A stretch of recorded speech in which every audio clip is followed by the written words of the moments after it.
A controversial new rideshare company is coming to Minneapolis. Right now, Waymo is testing its self-driving vehicles, just like the ones you see here, in the city. But before the fleet can launch, there are some legal and legislative speed bumps to overcome. Gordon Severson joins us live with tonight's top story. Gordon? Yeah, if you're in downtown Minneapolis, you may see one of these Waymo cars driving around. A company spokesperson tells me that they will have fewer than a dozen of these cars here in Minneapolis, and they will all have a driver in the front seat for now. And over the next couple of months, they will not be taking on any passengers. They will simply be driving around, mapping out the city, collecting data. Minneapolis is on a short list of cities that may soon see driverless vehicles through Waymo.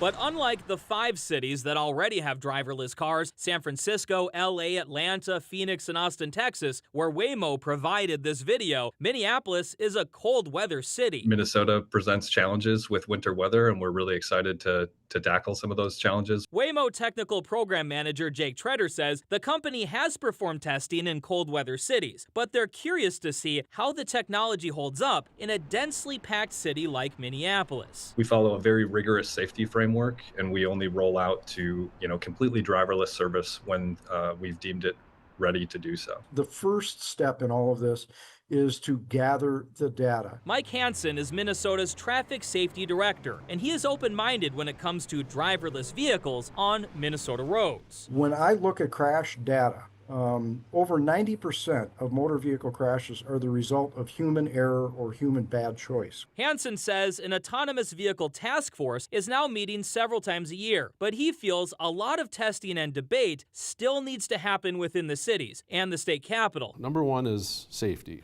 Paul Downs is an attorney at the law firm Sieben Carey. He says lawmakers and insurance companies may need to create new rules to handle the liability of autonomous vehicles, because when a crash happens, it could be complicated to determine who is to blame. It's no longer a simple auto crash case. It really becomes a products liability case. That claim becomes much, much more complicated. Now, the mayor's office did send me a statement that says that the company did notify the city last week that they had plans to come to Minneapolis and start testing out their vehicles. A spokesperson for the mayor says that he is open to the idea, but he says this must be handled responsibly and in partnership with local government, and he is looking forward to seeing how this testing phase plays out. Sure, there'll be a lot of debate. You should have heard the debate right now in the studio about who would take a Waymo, who wouldn't be excited to get in one.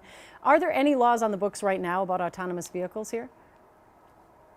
Yeah, everyone I spoke to today, and according to also some online sources, say that there really is no law on the books that say you can't or you can do this. And so this will likely be a big topic of conversation at the state capitol next session.